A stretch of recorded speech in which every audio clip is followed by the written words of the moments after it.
This Three Beards Media podcast may contain mature themes, and if you're not down with that, we got 3 words for you. Like the podcast. Nailed it! Would you like to sample some of my nuts?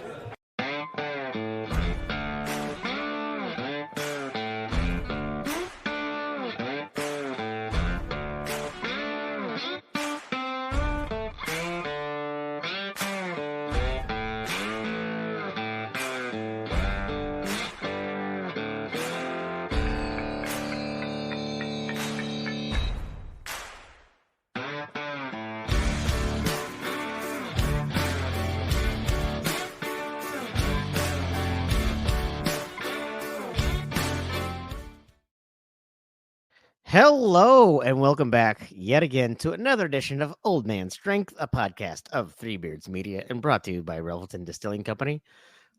I am Tim Johnson, joined as always by Chris Shipley. Chris, how are we doing this evening? I'm doing very well. How are you tonight? I'm good. I had a very long day at work. It's been very hectic in my schedule lately, but I'm really excited to carve out some time for tonight. Me too. Yeah, this is one of my bucket list guests that we have tonight. He was the coach at Iowa State. We're just gonna get right into it because nobody's tuning in to listen to us. So absolutely, he was the coach at Iowa State when I was a freshman and went up there. We've had a couple of his former players on. Just recently, we had Blaze Bryant on. But we are so honored to have Coach Jim Walden on the podcast. Coach, thank you for joining Old Man Strength tonight. Well, it's my pleasure. Just glad to be here chatting with you guys and hope it all comes out all right. It certainly does. I mean, you've got more hair than Blaze does now. Well, I still keep a little. I probably could use a haircut, which I'll probably get tomorrow. But I still got a little bit up there anyway. And we only bring that up because Blaze was pretty proud of his high school, and college hairdo. So that's the only reason we bring that up. So. No, Coach, we're very excited to have you here. You know, Chris and I have had debates with some of the younger generation who think that you know, Iowa State sports began with Fred Hoiberg and Matt Campbell, and not to denigrate what those guys have done, obviously, for Iowa State sports, and we'll get into that in a bit. But you know, for guys like Chris and I, we really think about the foundation that someone, you know, like you and yourself with, you know, Johnny Orr at the same time as well, what you guys really did to lay a foundation for, I think, what Iowa State sports are today. Well, I remember, I'm old enough to know that Iowa State had quality programs under Earl Bruce and Johnny Majors. And a lot of people, unless you're probably 70 years or more, you don't know that. Johnny Orr, for instance, was a quality basketball coach. Started way back when. But when you look at football, you go all the way back to the 70s, the early 70s. Johnny Majors beat us when I was at Nebraska in 1972. We tied the game, but he won the game. I mean, the only reason we didn't win, I say we, I'm talking Iowa State, because they missed an extra point with like no time left on the clock, and we ended up in I don't know what it was, 20-20 maybe. But all I know is that John Majors that year had a tremendous season. Then Earl came along later and did the same thing. Yeah, there's been some gaps in between, and I didn't feel one. We just didn't have what it took, and I'm not ashamed of that. We busted our butt. But Dan McCarney, for instance, did a wonderful job. So in and out, Iowa State athletics has been in pretty good hands. Tim Floyd, John Majors. I mean, come on now. It's just they've been some really quality coaches go through that program. Yeah, we had the privilege of having Coach McCarney on Old Man Strength as well, and I think he gave a lot of credit to yourself as well for, I think, what it means to try to establish a program at Iowa State. Well, I think it's let's give Jamie Pollard some pats here and some love. The first thing you've got to do in any situation in today's world is keep up with the Joneses. It took Iowa State a long time, football wise, to understand that. They thought when they built a new stadium way back in the early 70s and then threw up an Olsen building that was ahead of the curve. Well, I happened to have been at Nebraska during the 69, 71, and 2, and our worst facilities were better than the at that time. And they've gotten bigger too. But Jamie has brought Iowa State facilities. And I try to say this in the nicest way. Athletic directors and people, sponsors, are like a stagecoach. I used to say all the time, a stagecoach doesn't run unless you've got good horses. So that's the people that pay the bills. That the horses that's the fans. But if you don't have somebody driving that stage, horses don't run. Mm-hmm. And so if you just look at it on a practical extent, they pull the wagon, but you need an AD to tell them what they're doing, how to do it, what's the best way to do it. And I give Jamie 100% of the credit. Max Schurig had a willing heart. He just didn't have the budget. And then there's been some different ones there. But Jamie has done a marvelous job of keeping and getting Iowa State athletics on a page where it's second to none. They're not getting killed out in the recruiting trail because of lack of facilities. No, for sure. When we interviewed a few of your previous players, and when we talked about the foundation that you gave, George Condit, for example, talked quite a bit about how he'd go to war with you and your guys any day of the week. He wouldn't have traded those guys for anybody. Well, strange as it may seem, I wrote down some guys here: Mike Bush, Brett Oberg, Keith Sims, Joe Henderson, Blaze Bryant, Marcus Robinson, Gene Williams, Marvin Seiler, Chris Peterson, Malcolm Goodwin. These are all guys that gave their heart and soul during a time when I think they knew it and we all knew it, that our chances of being very successful the way you want to be successful was slim and none. Sure. We didn't have the numbers. We had, I think, the most football players I ever had on scholarship at Iowa State was 74 guys, and that was my last year there. And you say, well, why is that? Well, you're both smart enough to know that if you start with 57, you can only bring in 30. Then you have 7 quit, and you graduate 15. So in essence, you start with 57. You're only going to do +5 every year, +8. And so you just can't get it built. Now, they did pass a rule that really helped us, and I'll get into that in a minute, that you could bring a walk-on who had been in your program for 2 years. You could add him to the total, and it didn't take away from the initial. And so that really helped. So we could get our numbers up and try to keep some of these guys that were walk-ons, even though they were like not 1-stars. They were just guys that wanted to be out there. We called them our 12th man, but they were our 12th man, with the exception of Shudak, who was our kicker. We would run 10 guys down on a kickoff team, and not a one of them on scholarship. We said we got a 12th man, but Texas A&M has one. We had, in theory, we could say we had 12, yeah.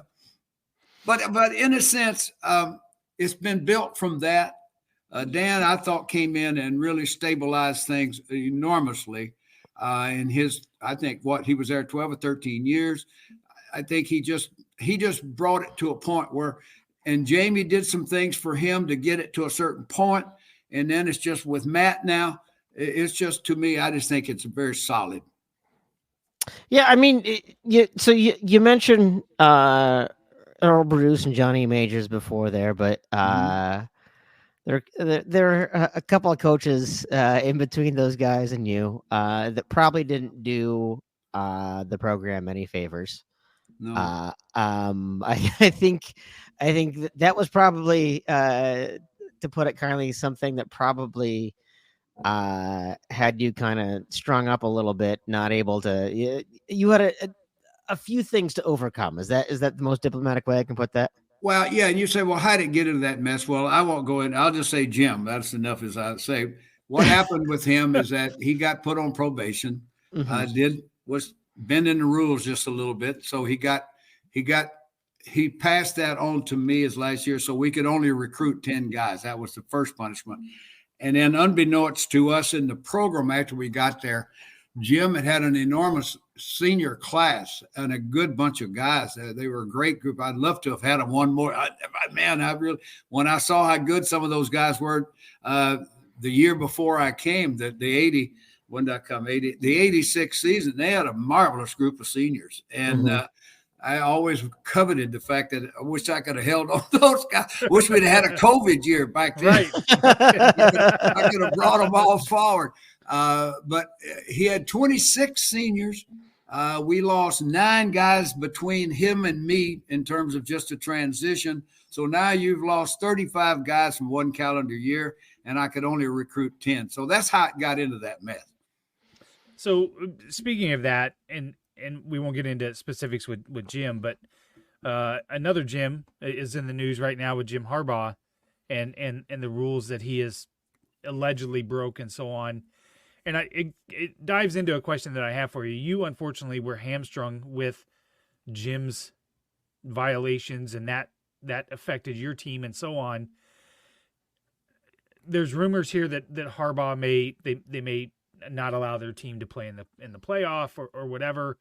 And I guess I just want to get your thoughts on, he's made these decisions, but the kids are the ones that are going to suffer. Well, that's always been the biggest bone of contention to me, is that how to punish the guy that did it and not the players who play for it. And up until now, the NC2A was never able to figure that out. They always wanted to punish, and then worse yet, they would find out 2 years later that they had done this, and then they punishing guys that didn't even know the coach. And so notoriously, the NC2A has been inept most of their time there, and that never changes. Knowing how they do things, if Jim Harbaugh is proven that he did in fact do that, they should set him down for the rest of the year, fine him $1 million, and let whoever's left and let the players play on. Because not a single one of those players held a camera in the stands. They didn't do anything that has anything to do with whatever they find out he was doing illegally. So punish the guys that did, but let those guys play. And if there's some assistant coaches, which I know darn well that none of them had anything to do with it, did they maybe know about it? Yeah. Did they utilize it? Maybe, yeah. But you can't take everything away. They're on it. And if they hadn't have done it, would the assistant coaches gone right on doing what they do? Yes. So as an assistant coach, you do what you are told to do. So Chris kind of mentioned there that, George Condit, Blaze Bryant, they've mentioned how much of kind of a player's coach that you were, how much you cared about your players. And I think that certainly showed. I mean, you obviously, Blaze, Mike Bush were All-Americans. Certainly, you were able to get some amazing talent through there. Again, maybe didn't translate into that success. But what do you think was kind of your philosophy with those guys when you were coaching? Well, be honest. You can be as honest in the world. You just don't ever give a thought to treating anyone different than the rest. And yet, at the same breath, they're all different. So you do have to treat them all differently. But when it came to team concepts, we're all in this thing together. So let's all be treated together the same way. And so that's kind of how it was not. Everybody says, what was your discipline? I said, I didn't have any. My dress code was, if I didn't like the way somebody was dressing at a certain time, and if his hair looked like crap, I'd call him in and I'd say, you don't have to cut it, but I just want you to know you look like, You can cuss on here, Coach. and on trips, you had two choices. You could wear a turtleneck or a tie. It was just simple as that. And so I had very few rules. And then I just tried to deal with things as they came per individual person. And I think that worked. Then my biggest fear all the time, my 31 years as coaching, was that any of my players that I was coaching, even that as assistant, would think that I'm favoring one over the other by the way that I've let someone off or not done the same thing to you that I did to him, blah, blah, blah. And so I just love my guys. I just liked them. I appreciated the pain that they went through. I know they had to put up with me screaming at them sometimes, but I also tried to tell a joke and have a night, and be good. See another side of me also, that it wasn't all just pain.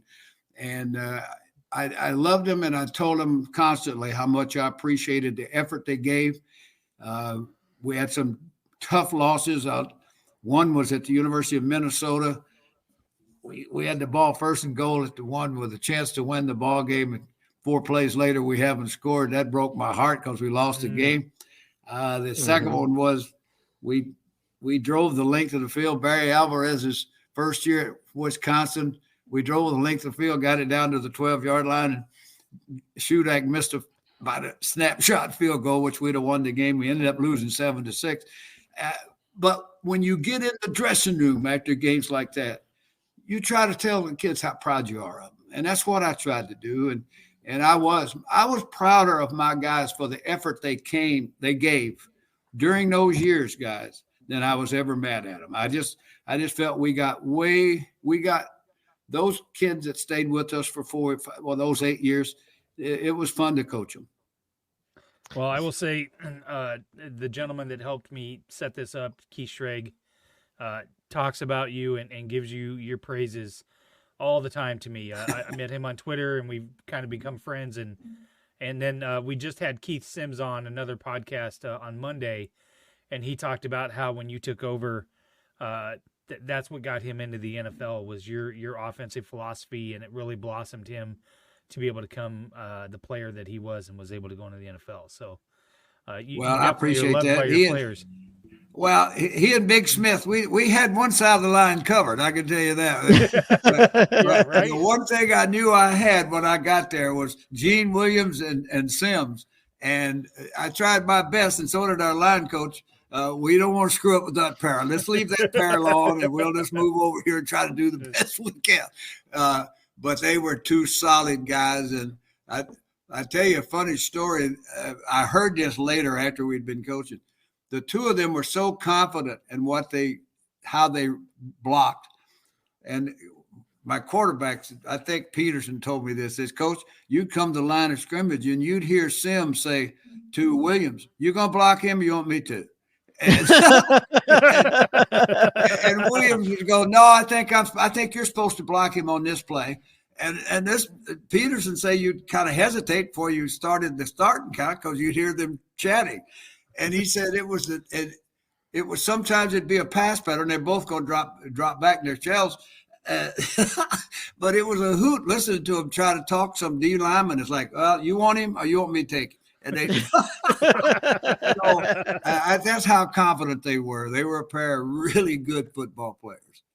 Yeah, I mean, you definitely had, maybe not all the pieces all at the exact same time, but over your career at Iowa State, you did have quite a bit of talent that came and played for you.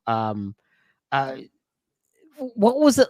I mean, obviously, it's a very different game between, the transfer market and recruiting's very different. What are your observations between then and now on bringing talent into a school like Iowa State? Well, number one, they have more to sell. They have a quality program now. They're coming every year now. Matt Campbell goes out and says, we're winning games. Now, I know he had losing season last year, but look at the whole picture, okay? And look at where they are today and his reputation of finding and coaching quality kids. All right, so that's your background when you go out. Secondly, there's a ton more football players out there than there used to be. And with television and with A&I, everything they got going anymore, you get to look at so many more guys. and the staffs are bigger. So you got more guys looking at more guys all the time. You got 4 coaches in the building constantly looking at recruits.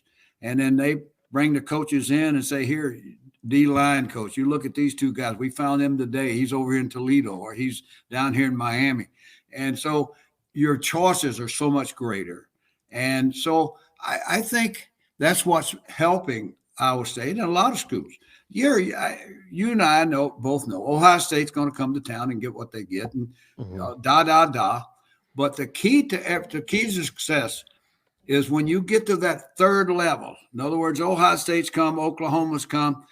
Now maybe Iowa is in there somewhere at that second level that you're going to compete with them. But you want to work really hard at Iowa State, and I know Matt does, beating the second level and the third level guys. You want to be in that pocket of the best 3-star you can find, the motivated 3-star, the 4-star guy that likes you, that wants to come to your place, and he's truly already a good prospect. Those are the guys that Iowa State can get, and that's what's helping their program. Coach, I was doing some looking. My memory's not as great from a long time ago, but so I was doing some looking up specifically about the Oklahoma game in '90 when you went down there and won that game. And I have a couple questions. Number one, I believe Jeff Shudak was suspended for that game. Is that correct? And that's maybe the reason why you went for 2 so much. And then the other question I have is I'm reading an article that says that you were really sick that weekend too. He was suspended. Jeff was suspended for the week before, the year before. You're right what you're saying. Okay. But Jeff kept kicking kickoffs into we had a running back coach, and he warmed up his guys over in the corner of the end zone. And Jeff kept practicing kickoffs after the special teams was supposed to be over. And the special teams coach has had his guys down there, and Jeff was kicking balls into him, and it was furious. So after he went through all that, so I punished Jeff by saying, you can't kick. Now, I'm going to tell you something that I would never have told anybody, but I'm getting too old to worry about it. But that's what we want to hear, Coach. The game I told him he couldn't kick was the very next game. I said, I'm going to suspend you 1 game. Then I realized the next week it was Oklahoma. So I said, well, hell, we're not going to beat them anyway. So that's a good – we probably won't, the natural thought is we're not going to do that much. Well, if you want to know the truth, we probably if we'd had Jeff Shudak, we probably would have won because we had an onside kick. I think the kicker that took his place, Shank, won. We ended up about the 40-yard line. There were several things that happened in the kicking game that had something to do with the fact that Jeff wasn't there. And I always thought, why did I I'll never do that again. I'll tell the coach, move your drill next time instead of punishing my kicker. Then the year later at Oklahoma, and then we got beat 43-42, I think, that day. So any little break in the kicking game, we could have been all right. But nonetheless, it happened. I think that is the game I remember because I think I remember thinking, man, if we would have had Jeff Shudak, maybe we would have won that game. Yeah, you say so that guy, you probably sent me a bad note. No. No, Chris and I have a friend, Bill, that kicked at Drake around that same time, who was a big Jeff Shudak fan, but I'm sure he'd very much appreciate hearing how important it was for a kicker to be in the game and how meaningful it was for them to be in the game. Well, I guarantee you one thing: we'd had it do over again. I'd have told the running back coach, "Hey, I'll punish him as soon as the season's over. He'll have to run laps or something." but the next year when we did beat Oklahoma down there, I got on the bus as sick as I've ever been that Friday afternoon. I almost canceled, and I didn't know how. I think if I could have figured out a way, I would have said, I'll fly down tomorrow or something. But I said, so anyway, my wife drove me to the bus. She parked the car. We got on the bus, and I didn't say a word to anybody. I got in that front seat, and I just sit there, put a rag over my head, and all the kids knew something was wrong. And then, like I say, I speeded up. I got to the ball game, and I got to the motel, spent the night, never came out of the room, got up about 5:36 the next morning. and walked around, felt a little better, got some fresh air, and then went to the ball game, and the rest was history. We just we fell behind 14-0, and then the kids caught fire. Chris Peterson had a marvelous day. I think he probably rushed for over 100 yards on the quarterback draw. It became our only play.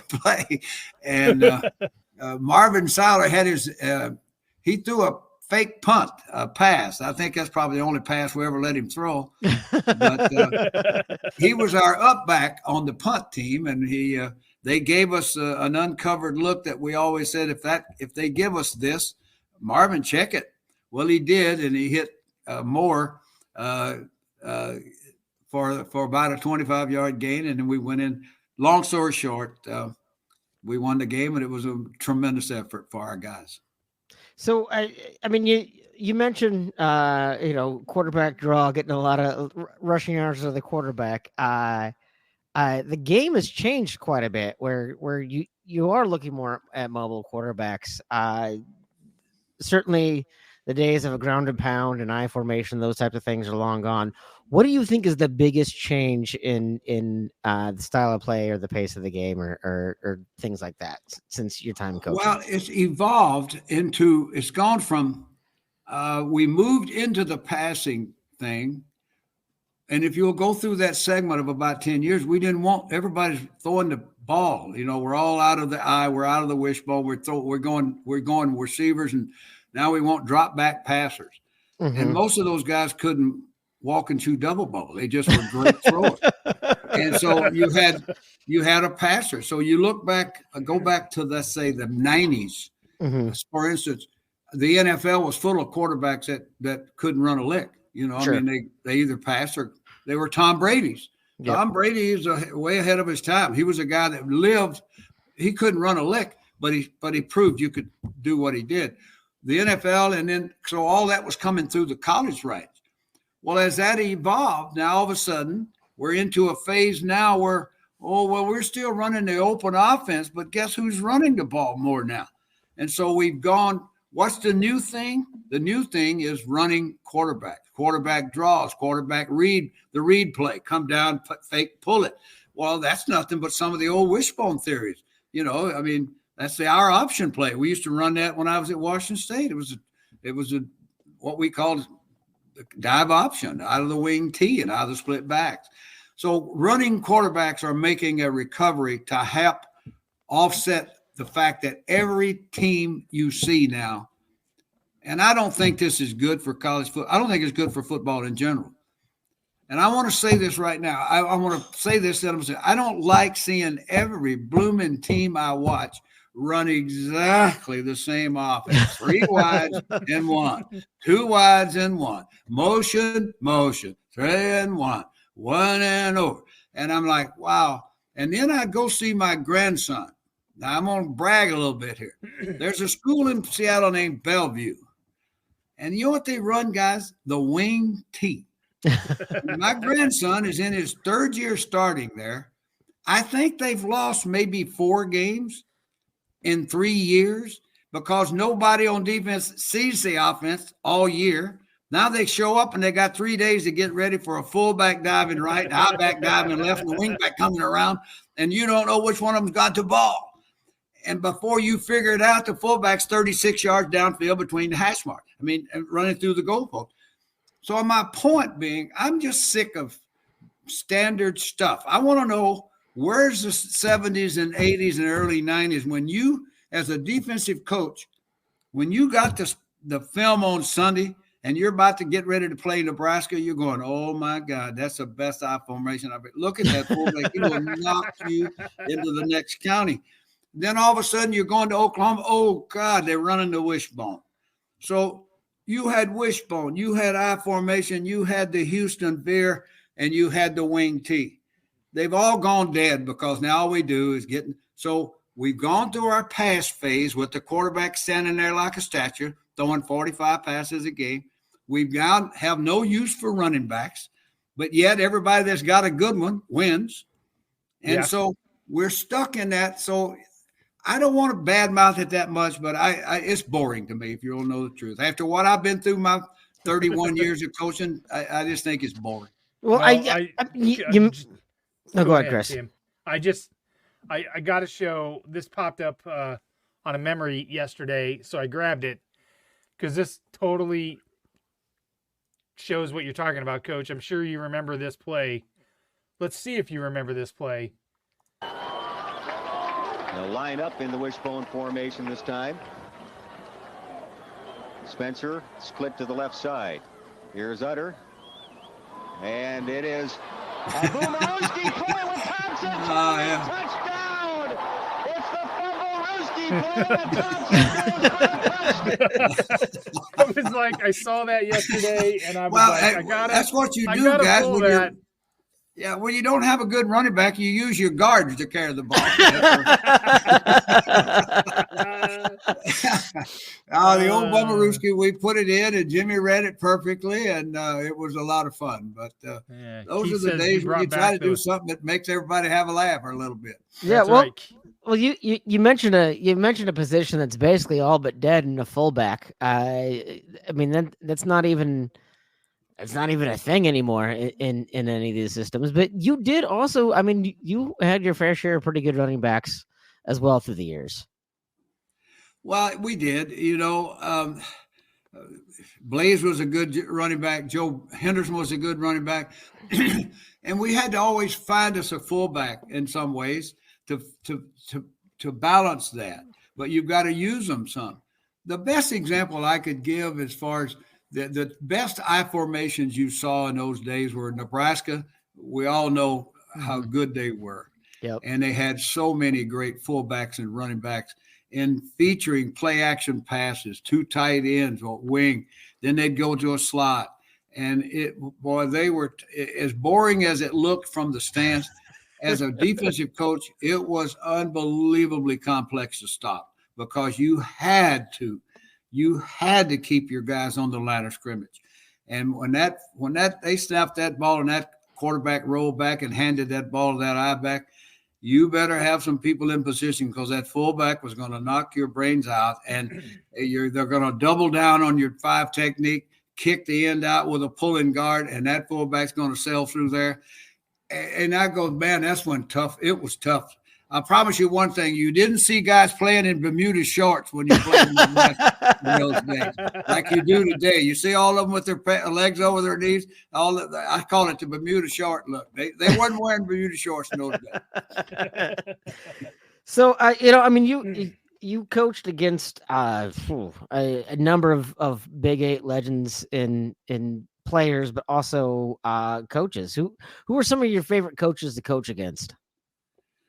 Well, Tom wasn't one of them. I'll tell you that because I love Tom Osborne, but I just didn't want to have to play that team. I didn't care, when it was competition. So I would rather say I had some good friends in coaching rather than competing against them. John Majors was one of my very favorite people. Glenn was you just had so many good guys. Jones down at Okie State was a really good friend. Mason was a good friend. Bill McCartney I really liked. And so I really got along and loved the guys in the league when I was there. Same thing out here when I was at Washington State. You just get to know the guys. You know what you're doing. You know you're competing.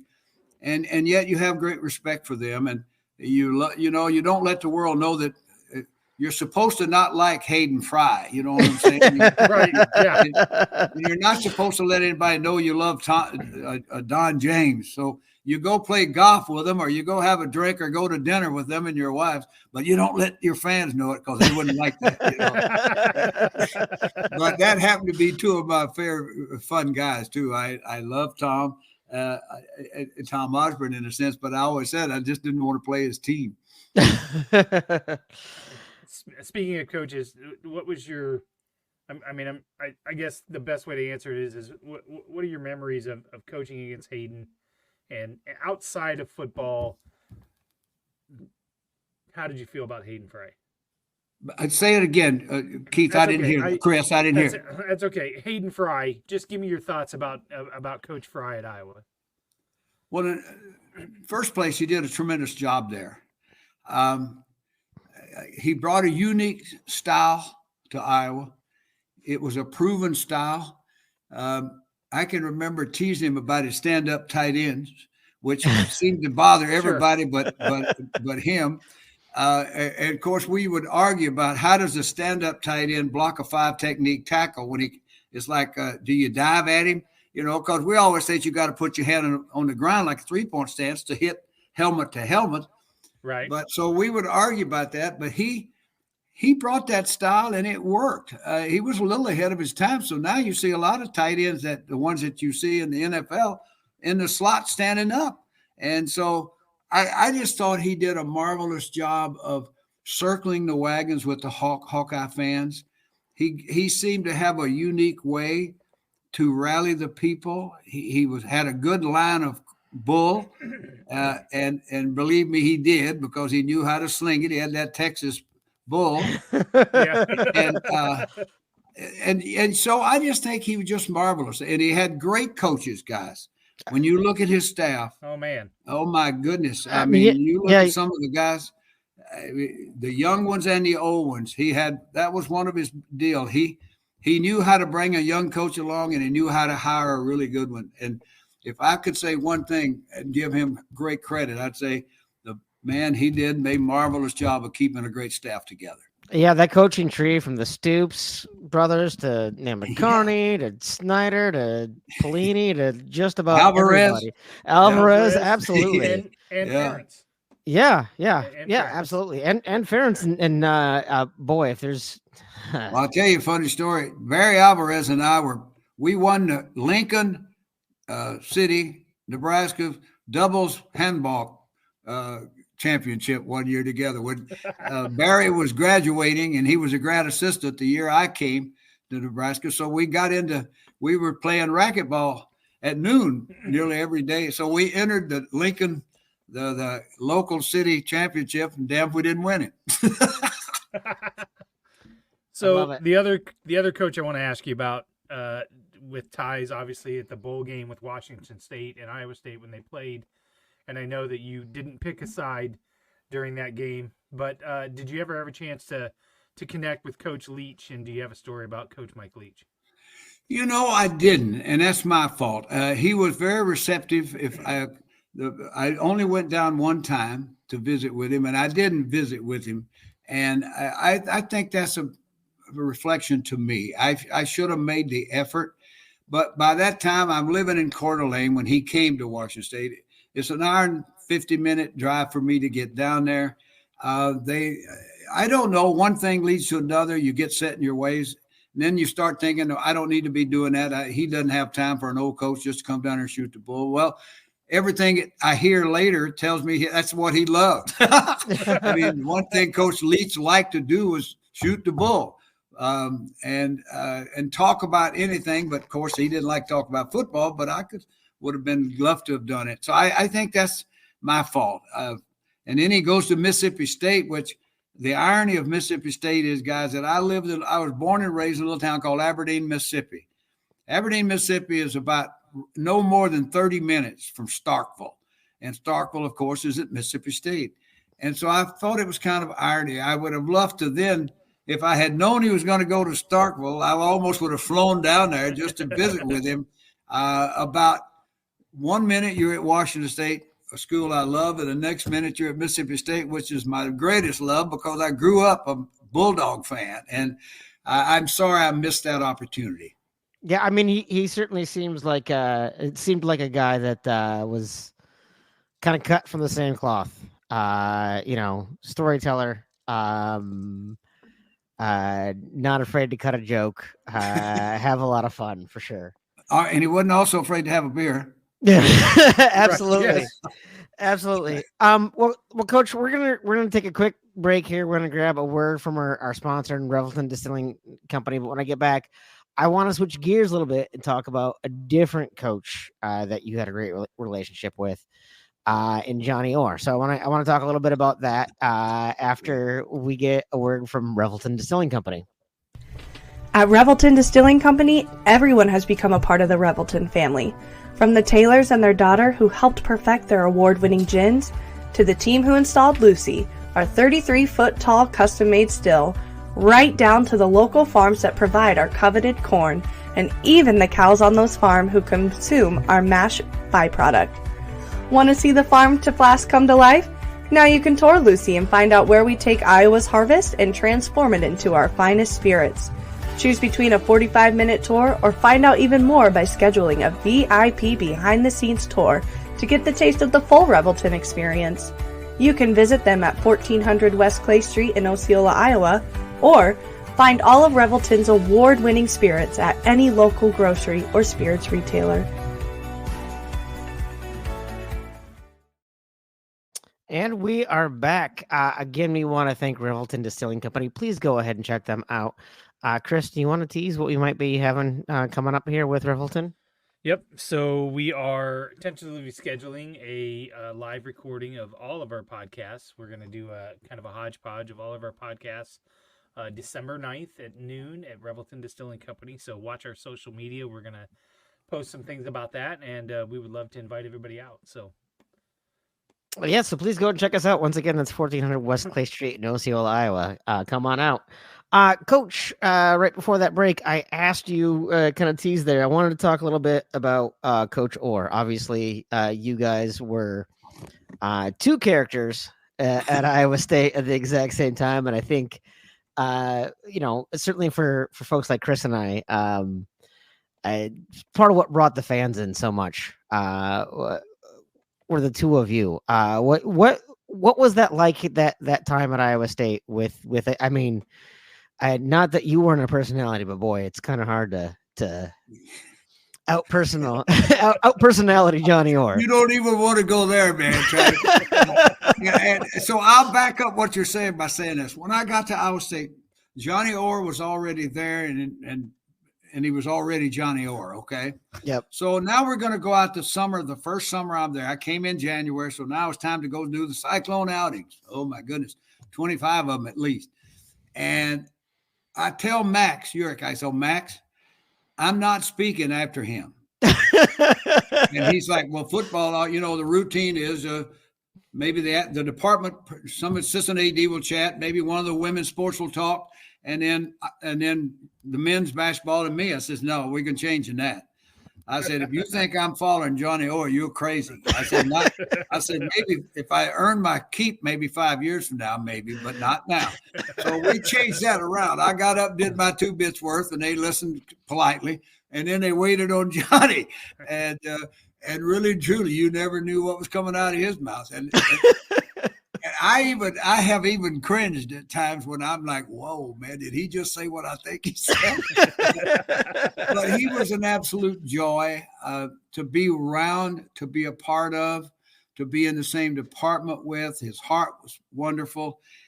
He had just a couple of really unbelievably good, consistent coaches that were very much like my guys, personable and enjoyed each other. And so it just blended. And I give you a funny story. We're coming back from an outing up at Fort Dodge one night, and I had a big van, and it was like a 10-person van. And so we're all full. We got assistant ADs. We got Jimmy, the wrestling coach, Jimmy, tell me what his name is. Wrestling coach at Iowa State, Jim. Anyway, and he's the head coach, and he's there. I'll get it in a minute. I'm getting too old, but I shouldn't. But I forget when I need something right quick. I can't remember. But so, as I get around, so we got the wrestling coach, the basketball coach, me, 2 assistant ADs, and I don't know who else. So I'm rolling along pretty good there, coming back from Fort Dodge down the highway, and all of a sudden the blue light flashes. Well, I look down, and sure enough, I'm doing about 75 and a 65. And so I pull over, and the highway patrolman comes up to the window. I roll it down. And just about the time he gets ready to say something, Orr evidently recognized him, and I don't know this. And Orr says in that raspy voice, damn, coach, I'm glad you caught him. I thought we was going to get killed. So I'm like, are you crazy? But he just told me athletic director, but I've been afraid since we left Fort Dodge. I thought and I'm like, Orr, are you crazy? Well, then it come to find out, guys, the highway patrolman was the guy that always led the team in, the buses that come around. And Sure. Orr, he had a lot to do with Johnny Orr. They knew each other really well. So he knew he was playing a joke, but I didn't. So I'm thinking he's going to get me about $1,000 fine for that. But that was Johnny Orr. He just had a great personality. And by the way, I have a sadness. I was just about to tell you, Bobby Knight passed away, and they were really close. A lot of people don't know that. Bobby Knight really loved Johnny Orr. I mean, I remember him. He came to a roast, a Johnny Orr roast, and I had a long visit with Bobby Knight and just asked him a few things about his years, and he was very open with me. And one of his final statements was, "One of my greatest friends in this business, who I've enjoyed and respect as much as anybody I know, was Johnny Orr." So, rest in peace, Bobby Knight. And now he and Orr can do some talking. I'm sure talking is what they're going to do, and it's going to be pretty blue. By the way, Coach Gibbons is Jim Gibbons. Yeah, I was going to say the exact same thing. Jimmy Gibbons. Yep. I'm sorry. Yep. Tell Jimmy I apologize. I just couldn't. He was All-American in Iowa State before that, wasn't he? Yeah, and won a national championship. Assistant under Coach Nick too, right? Harold Nichols.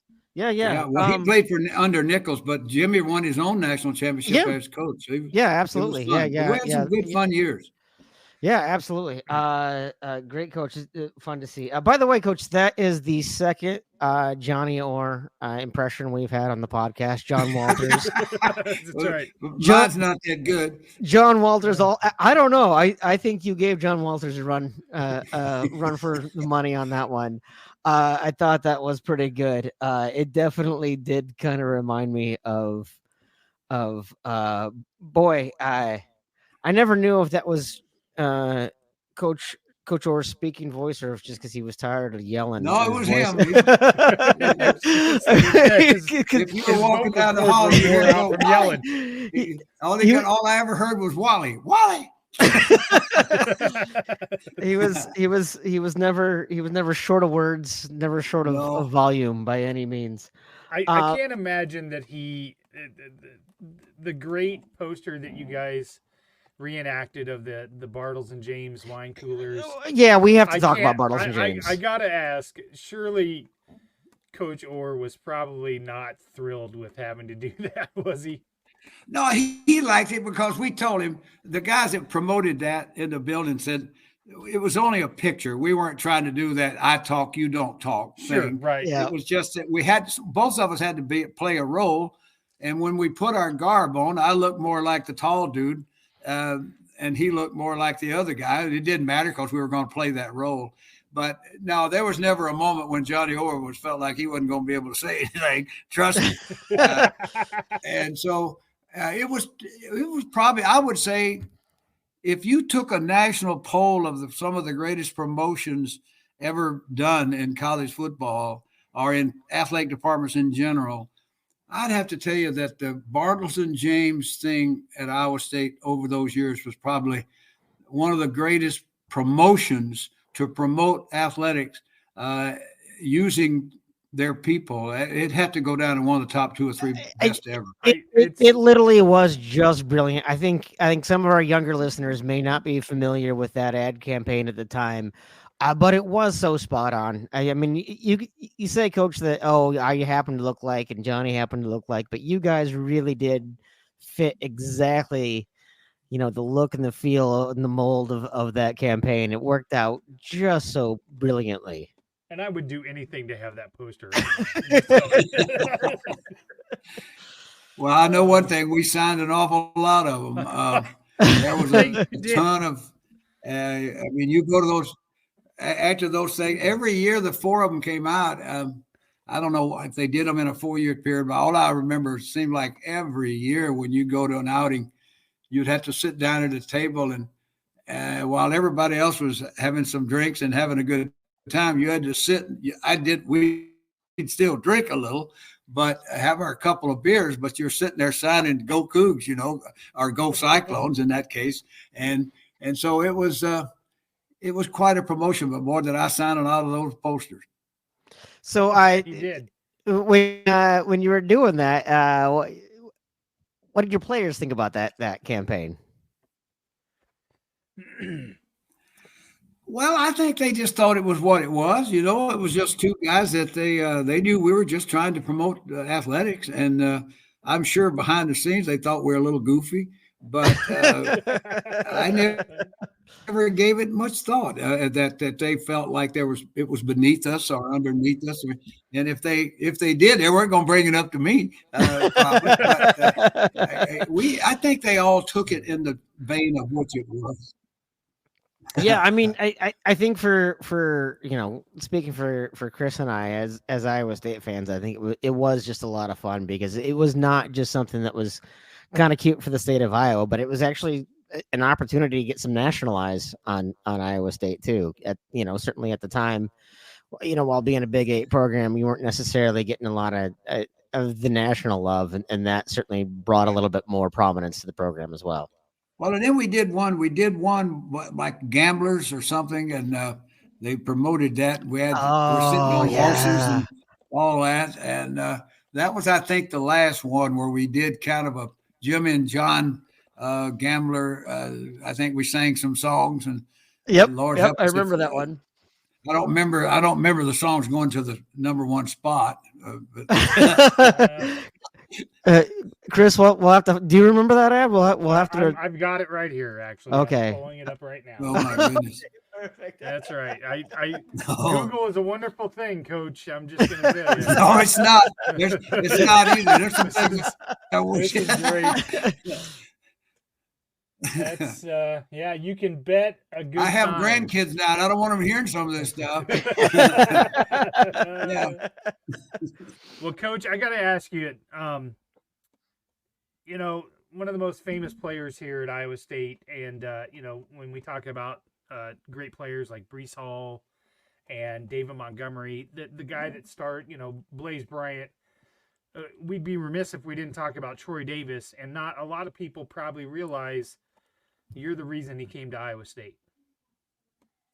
Well, he is. I had Arnie Romero was a defensive coach, and then I moved him over the tight ends, but he was the Miami contact, and he knew he had coached in Miami high school for so many years. Arnie and I coached together at the University of Miami, but he was his big deal was he was a full-fledged fireman. And so how did he get away with coaching? Because he would be 24 on and 24 off. And then during the season, he would bank his hours with other firemen. So he could get off 4 days in a row before he'd have to take a turn. And that's how he did it. And so when he came to Iowa State, he had retired. But when he told me there was a great little running back down in the south part of the city. And, and then so we all looked it up, and my goodness, here's a guy, the little kid that's rushing for 1 million yards, and I'm like, we got no chance to get that guy. But one thing led to another, and by golly, he brought him out. We had to be very careful with him, and I remember one of the media guys at the Des Moines Register got really upset with us because we didn't allow him to be in the on media day.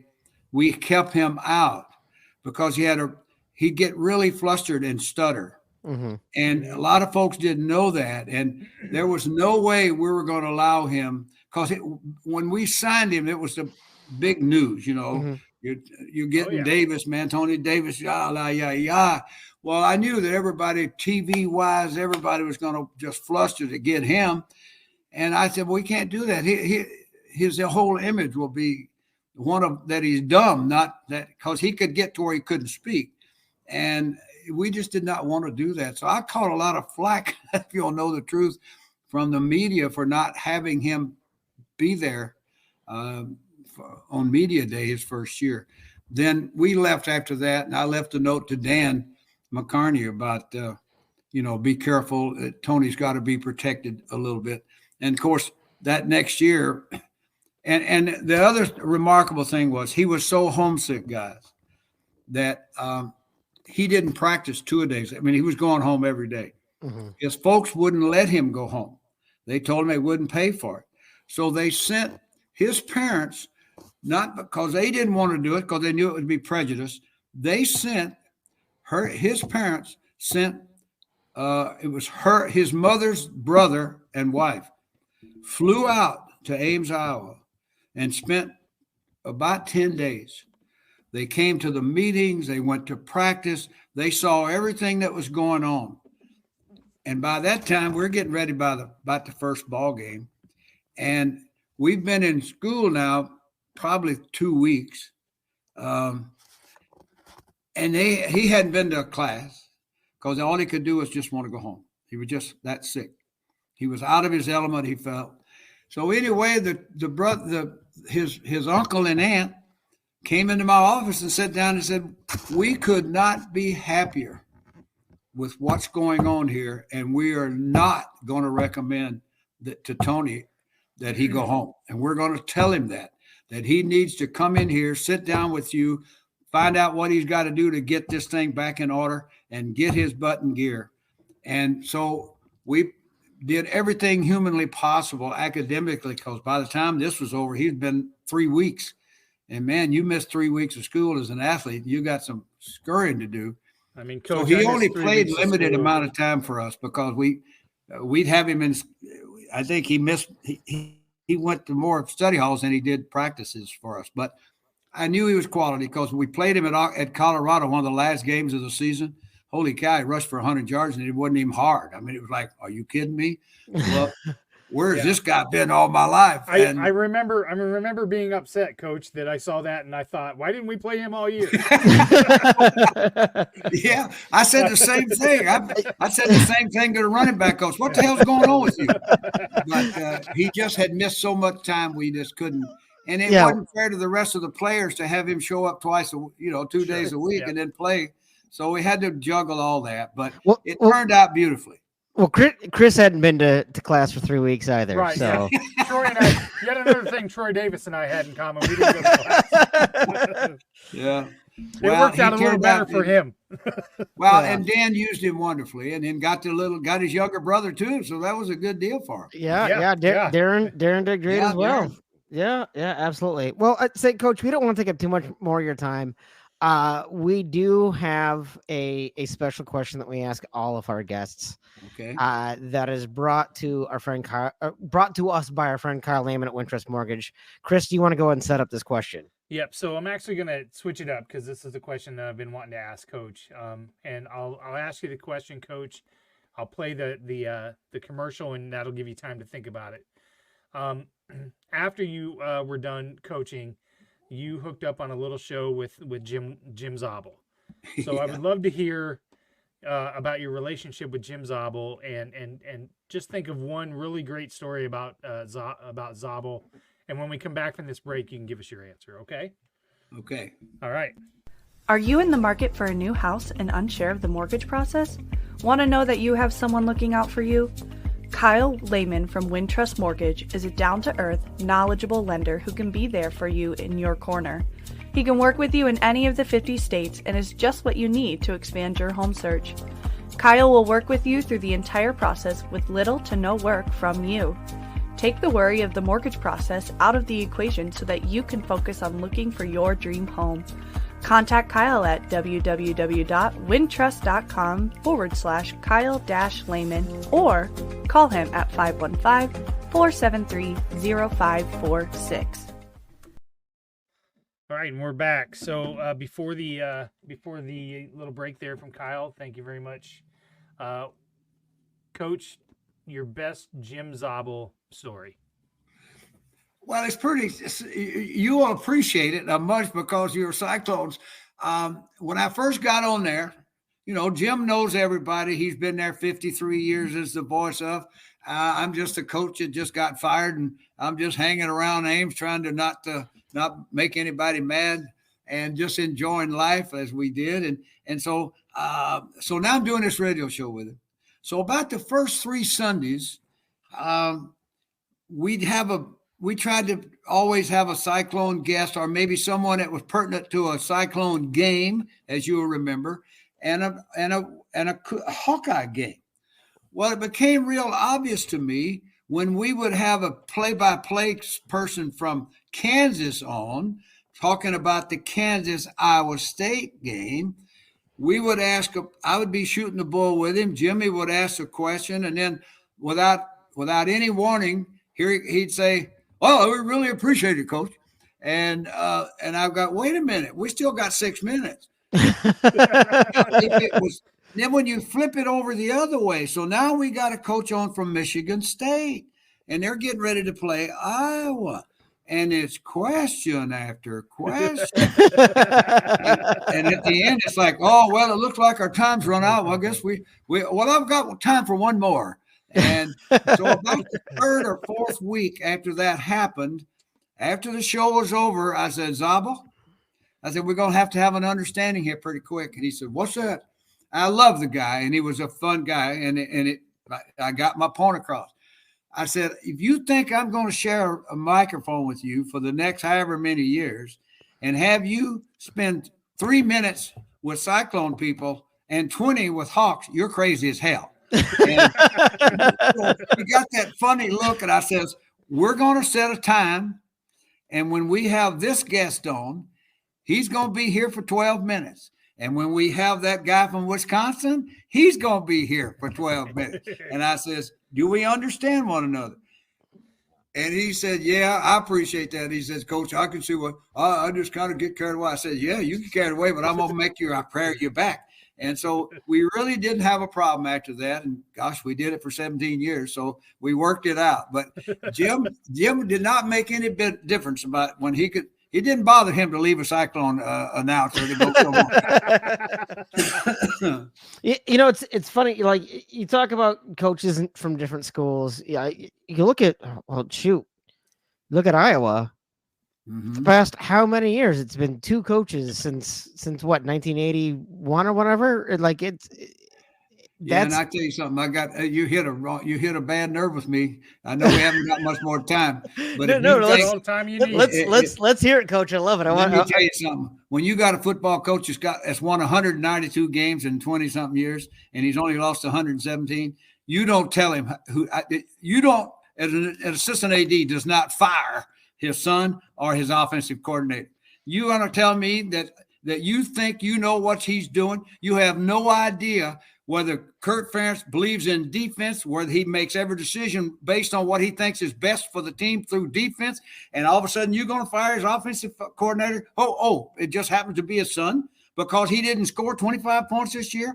Right now, they're 6-2, and everybody in the world knows they ought to be 7-1 because that stupid punt return thing the other day, that bad call. So here you got a coach that's 7-1. His offensive coordinator is his son. You're 7-1, and there's a great chance he's probably not going to lose another game. So you want to tell me an assistant AD is going to fire Kurt Ferentz's son, who's an offensive coordinator, because they're not winning, because he didn't score 25 points a game? Shut up. I mean, it's off the charts to me of just either if the fans put up with that, they ought to have their butts kicked. And I have more respect for Hawkeye fans than that.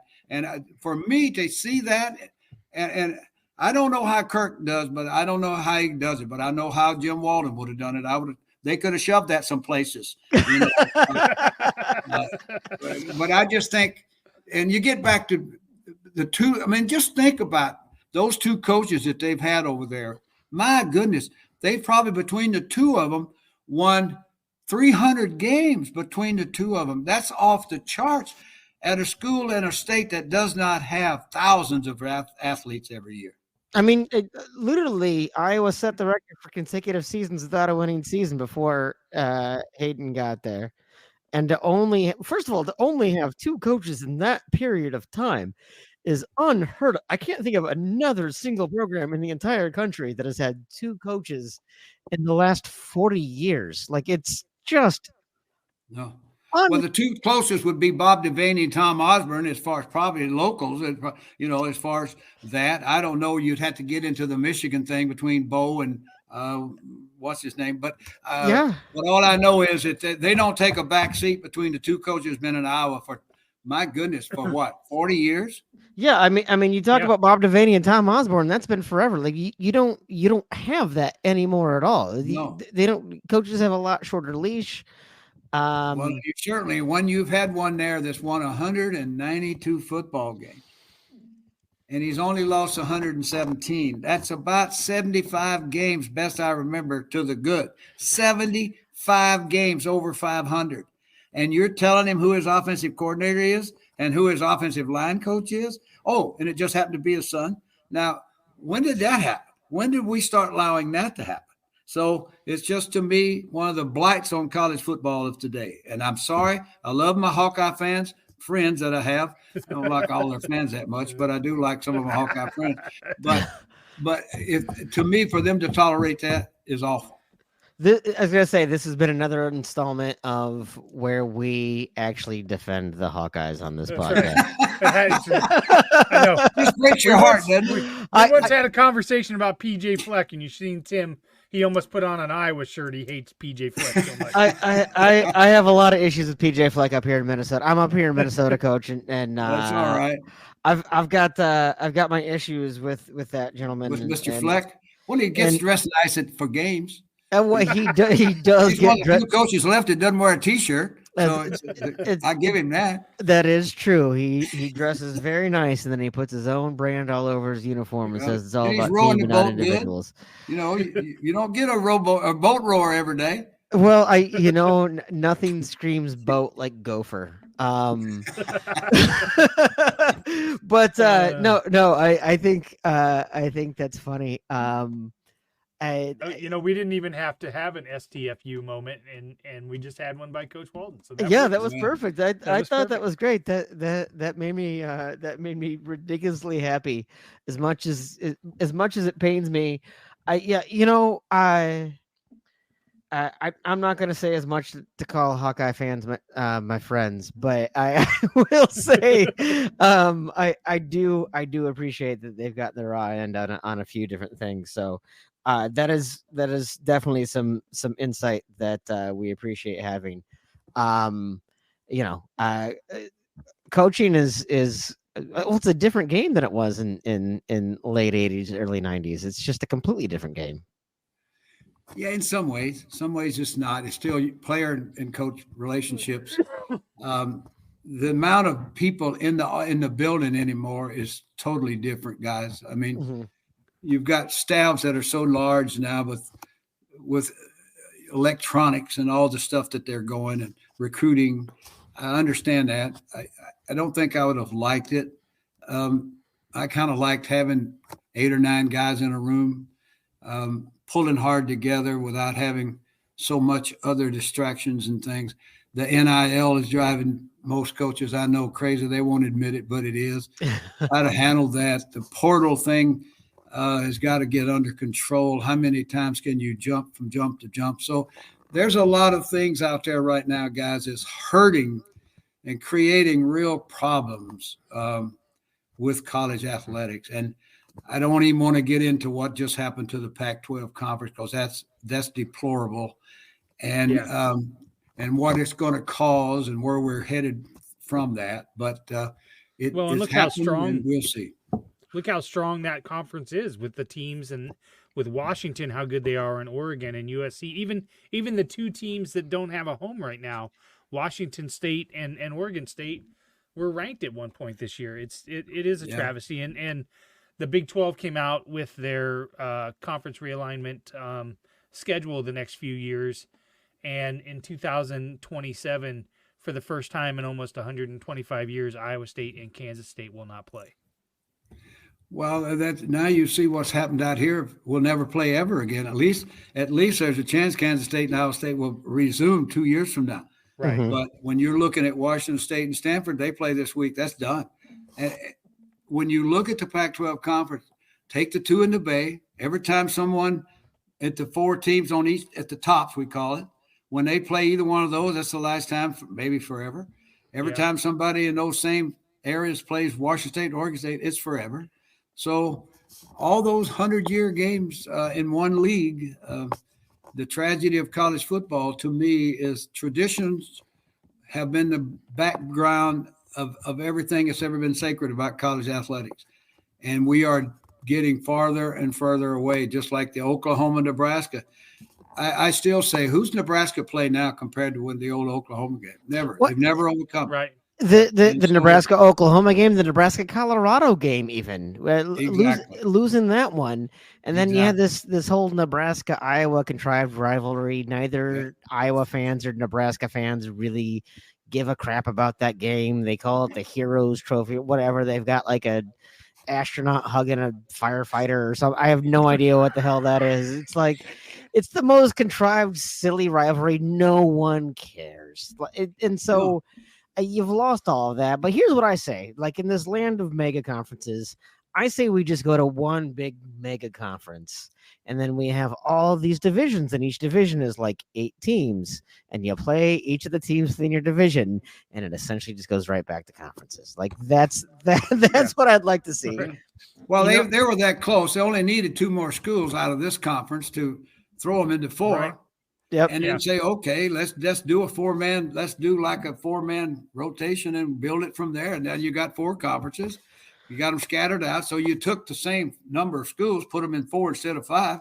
Now let's go to the national championship and see what happens. Yeah, I mean, I really, the thing I loved about the Big 8 so much, right? You played everyone once in football, everyone twice in basketball.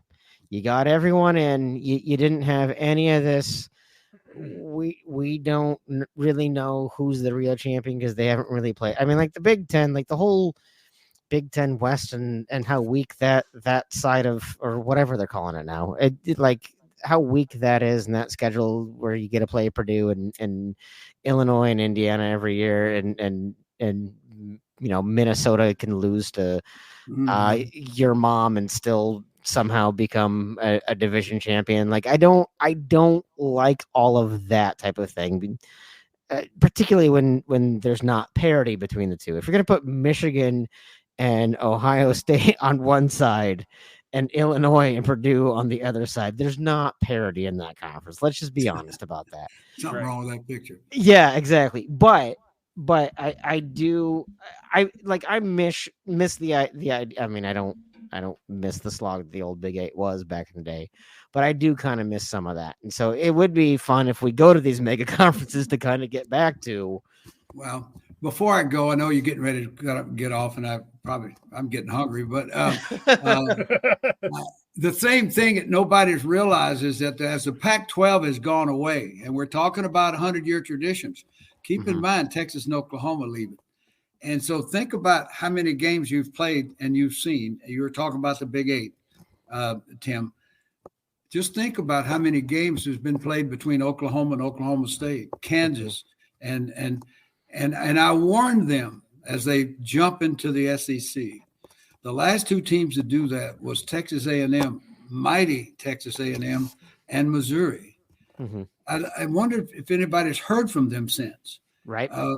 Because when Texas A&M was in the Big 8 or the Big 12, I should say, yep, they were a big factor. Yeah. And it's not that so much as when those 2 teams leave the Big 12, they leave the remnants of the old Big 8 not to be played again. So there's all that going on. No more Texas Tech, Oklahoma. No more Texas Tech, Texas. And so it's just a shame that you're seeing all this get flushed down the drain for about $5 million more per year. Yep. 100%. Anyway, it's been fun. Well, Chris, I'll go and let you wrap this one up then. Yeah, Coach, I just, again, can't tell you how much I appreciate you answering my phone call and you allowing me to text you and bring you on. Like I told you before, this was a bucket list thing for me. I've always looked up to you. I've always thought you were an honorable guy and a hell of a football coach. And I'll just say it. I think you got a raw deal when you got there. And I would have loved to have seen what you could have had with the facilities and things that we have now. So from the bottom of my heart, I want to thank you so much for letting me talk to you tonight. Well, that's my pleasure. When you get my age, it's happy that anybody still remembers who you are. So well, we call it old man strength for a reason. Well, maybe we'll do it again sometime, but I do appreciate it, guys. It's been a lot of fun. Yeah, Coach. Coach. I want to echo what Chris said. I told my I'm an Iowa State fan. I grew up a half hour from Iowa City, but I'm an Iowa State fan because my folks went to Iowa State, and so my dad got to experience all of the Johnny Majors, Earl Bruce era, and brought me along for the ride. So he was very excited to hear that I was going to get a chance to talk to you tonight. And like I said, to me, it's what defines Iowa State football for me. Really, it's the foundation that was there. So, very grateful you took the time to chat with us. We would love to have you back on. I just wish that you had more hot takes and would have been a little bit more open. All right, guys. Have a good evening. See you later. Yeah. Thank you, Thank you. Coach. Thanks, Coach. You betcha.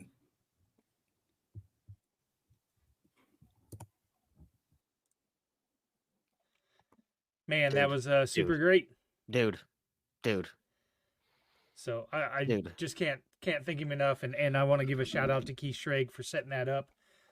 Keith and I interact on Twitter, and I mentioned to him briefly. I said, "Man, I would love to," because he has talked about the terrible hand that he got from Coach Kreiner, and we're going to have Keith on in a couple weeks to kind of give us the inside story of that. But he, I jokingly said, I said, "Man, I would love to be able to interview Coach Walden." And Keith's like, "Well, I talk to him every week on the phone. Why don't I just call him?" And I was like, "Okay." So